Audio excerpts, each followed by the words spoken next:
This is the exact moment that we prayed for.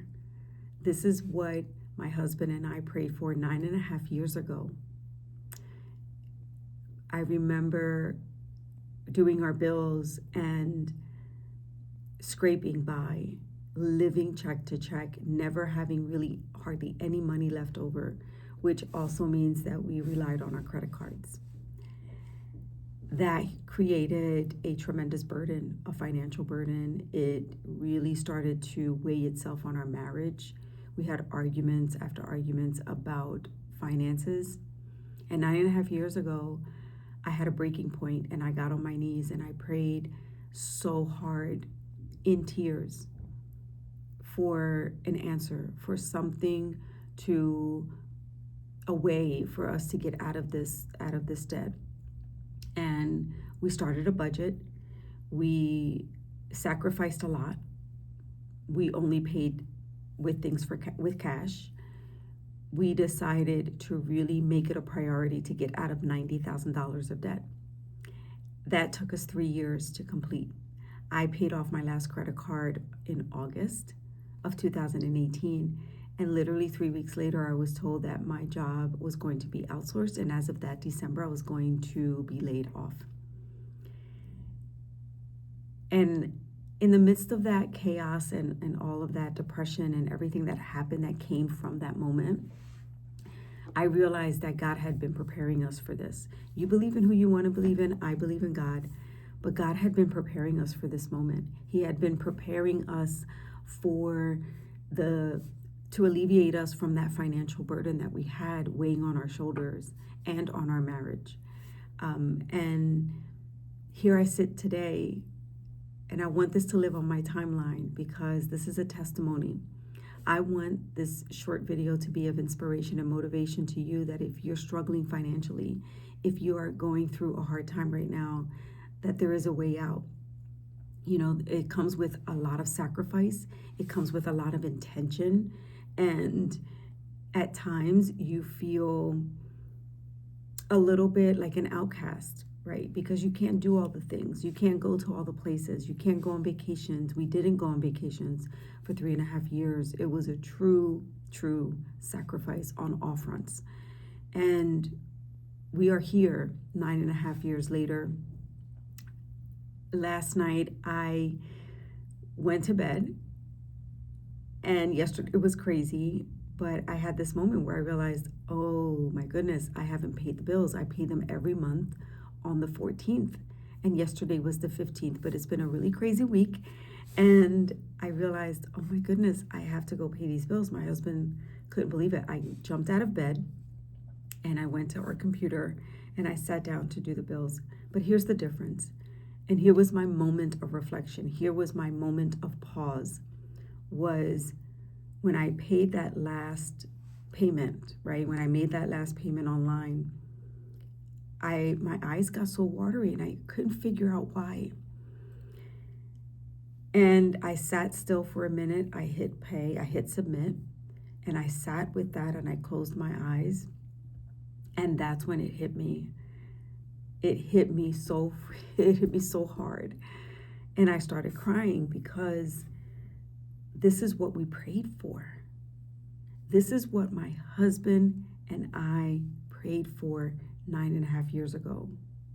To be able to pay our bills with ease, to still have money left over, to still contribute. You know, gifting is my love language. To be able to give generously, oftentimes anonymously. To be able to provide for others and be a source of hope for others when they feel like they can't. Because I remember when I was going through what we were going through financially, how that would feel if someone could just say, Lisette, you know, I buy you lunch. Or there were times where I ate a peanut butter and jelly sandwich for lunch because I made a promise that I was not going to buy lunch, right? Just all those moments of reflection, and they all started to come at me at one time last night, and I got really emotional. And that just speaks to the power of prayer, to the power of manifestation, to the power of claiming your life and taking control of it, but also putting the actions behind it. You know, prayers, claiming, and manifestations don't happen without the work behind it, without the belief and the trust in the higher powers that this is going to work out. You know, what you tell yourself is really what becomes a reality. And I learned that 9.5 years ago, because even in the midst of looking at that big number of $90,000, that's how much we were in debt, the first year was the worst. And I felt as though we were not making any kind of dents into any of the credit cards, into any of the debt that we were in. But then by year 2, it picked up momentum. And I could see, and things were getting paid off in full. And they started to come off. And that gave me more momentum to continue going. And just as God would have it, in August, I was told that my position was going to be outsourced. I'm sorry, I paid my last bill in August. September, I was told my last day of employment was going to be in December because my position was being outsourced. And the fact that we had paid off all of our credit card debt helped with that shock of that news. And so I wanted to record this really quickly so that this moment can live on my timeline as a testimony, as a small piece of motivation and inspiration to anyone that's listening that are finding themselves in the same situation that we were in 9.5 years ago. Living check to check is hard, and in these economic times, it's all the more important for us to be more financially savvy, financially conservative, and to really know where our money is going, right? And how are we utilizing it? You know, this last year, there's been a lot of a lot of expenses that we didn't really anticipate. My daughter got married, we were anticipating that, but there were a lot of other things that happened.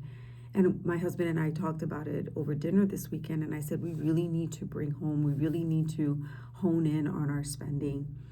We each only have one credit card, and that's really for miles and points for travel. And that is the only reason why we utilize those cards. Each of us, we each have one. And I made it a point to say, we need to be more conscious about how often we're swiping and exactly the amount. We just need to be more conscious of it. And so that's going to be one of my goals for 2026. I don't want this video to be any longer than what it is, but I am feeling so blessed and so grateful in this moment to be able to sleep comfortably, to not have to really think about or worry about finances. And it is not lost on me that this world that we're living in is very difficult. There are a lot of people suffering financially, emotionally, spiritually. And I know this. It is not lost on me. But I also want to be a source of inspiration. And how do I do that without sharing where we were to how far we've come and where we are right now? And this is it. This is my little short testimony on this beautiful, beautiful, cold morning. And that is all. Thank you for being here. Thank you for watching. And until the next one, adios.